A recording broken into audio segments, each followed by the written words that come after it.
and they'll focus on those. And then once they've paired up, then they're worried about other things, keeping intruders out of their territory so that they can keep the resources from the territory. And they'll be much more concerned with intruders than they are with attracting or getting others sexually aroused. And then later, when they're raising the kids, there are yet other concerns. And I would imagine that there are going to be something like that.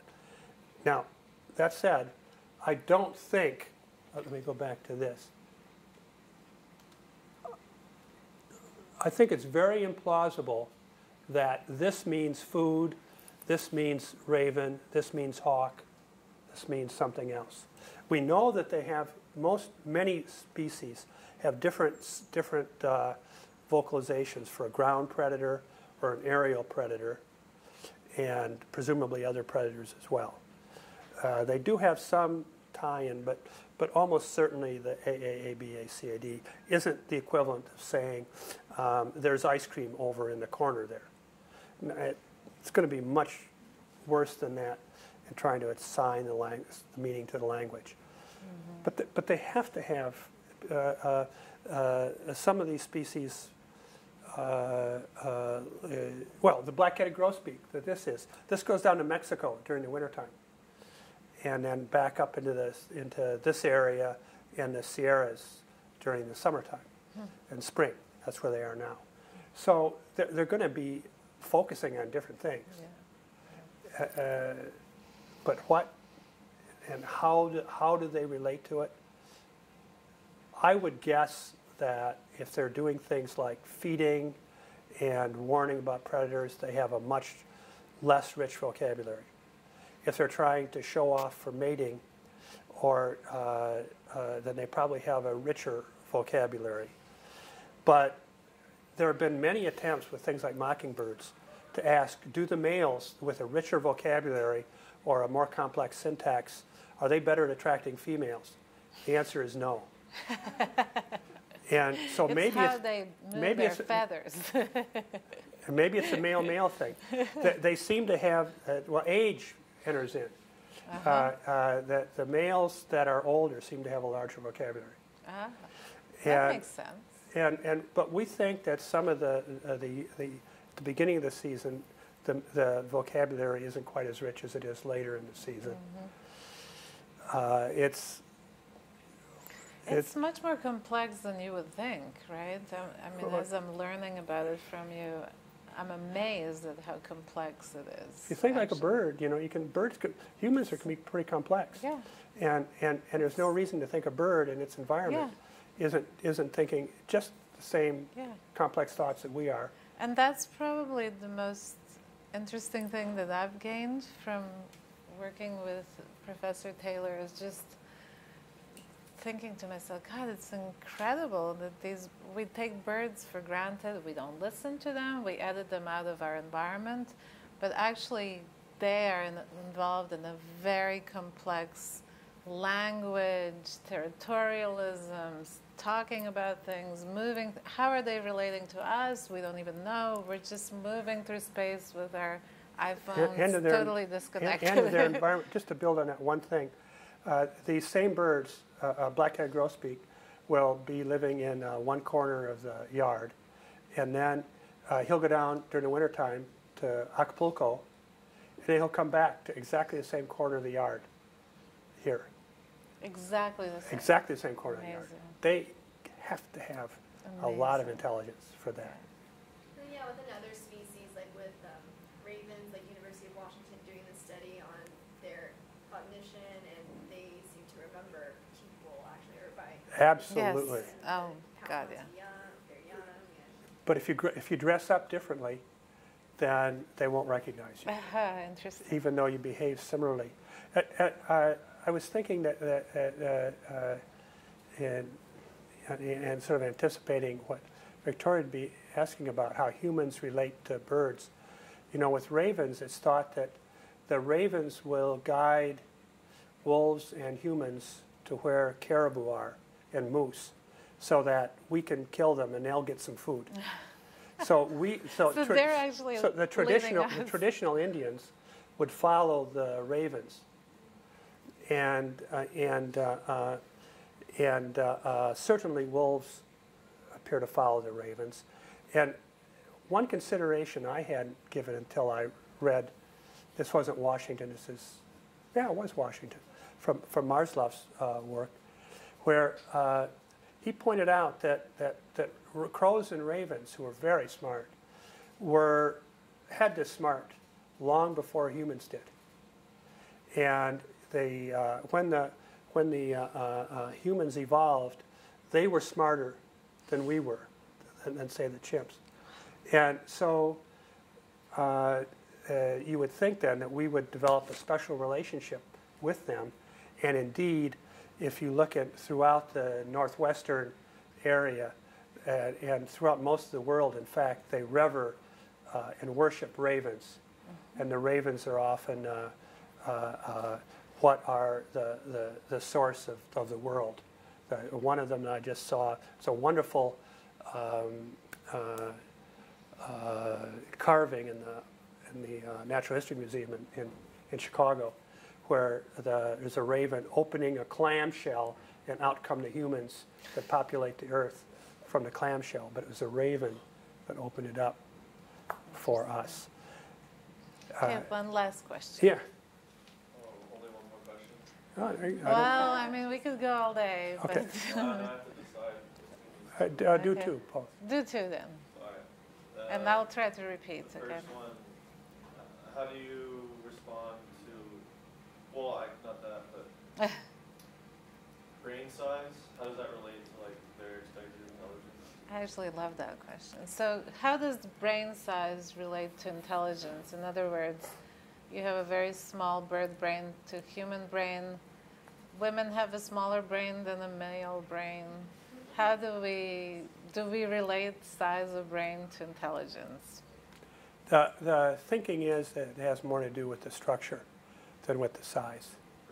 And the HCF area, I'm not sure the area, but it's like that, is involved with producing language.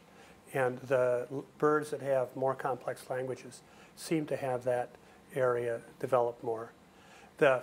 Probably you've heard of the FOX F2 gene. And in fact, the FOX F2 gene is highly active in humans and in birds, but not other species. And that gene is almost certainly an important part of linguistic ability. People have studied it. I don't know the exact state of the understanding, but certainly there's something there, and likewise with structure. Yeah. One more question, and then I'll ask the last one. The last question, this might be more personal, but so how would you define consciousness? So the last question from the class is how you define consciousness. I don't think at this point there's a lot gained by trying to define it too carefully. I think the big issue for me, the thing of interest, is the subjective sensations we have. And are my subjective sensations the same as yours? How do I know? Is my sensation of red the same as your sensation of red? I really don't know. And like in a machine, can we say that we have achieved consciousness in a machine?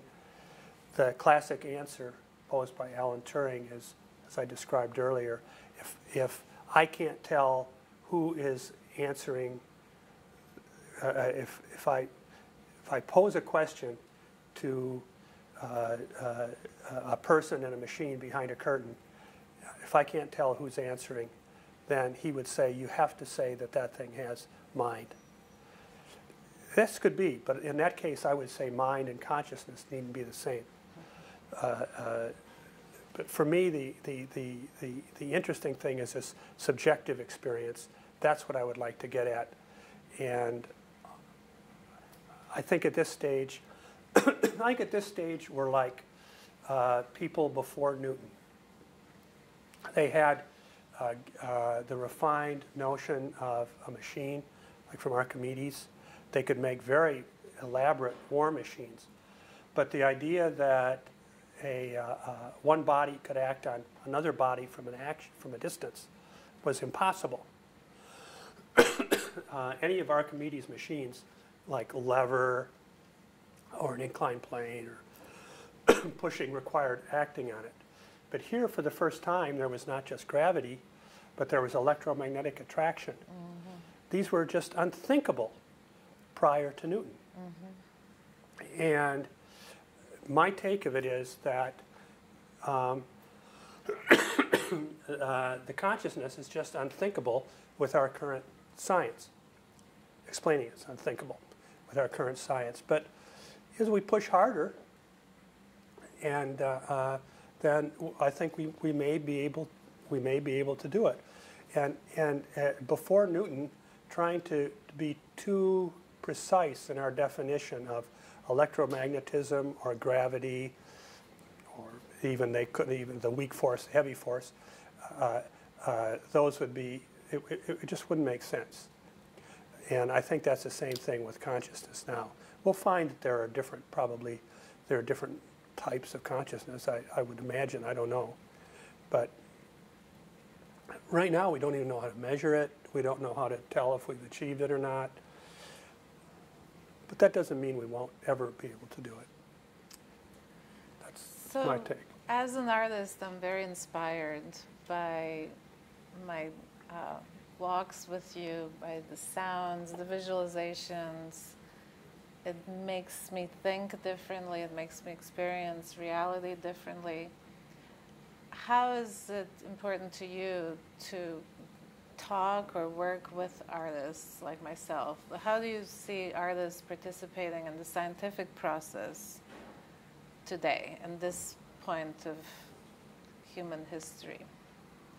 Just a short answer for you personally, maybe. I think that there are some parts of reality that artists can do a really good job with, better than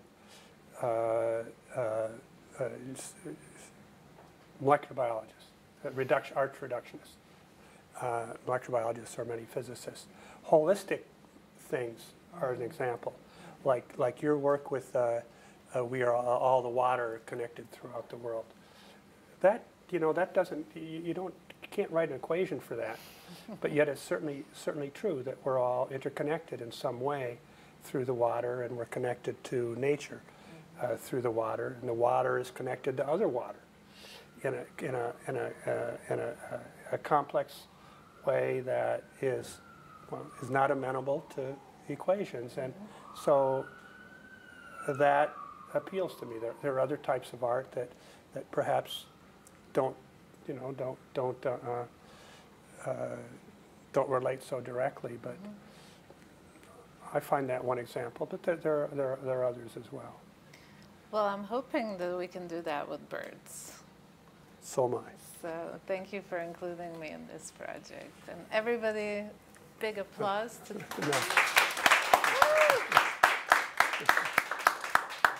And I know there's 5 million more questions. Are you okay to Sure, answering emails, sure. or you can send me? And Yeah, okay. yeah. All right. Thanks, no you hurry. guys. So I hope everybody comes to Thursday Laser. It's optional, but I highly recommend it. It's going to be amazing. We call it Speak Your Mind, and it's going to be a few neuroscientists, a couple of artists, and you missed the talk. So everything we do from this point on, and even before, I'm going to upload into a site. So I'll send you by Friday all the information, and you can just go online when you feel like it. So it's all optional. Anyway.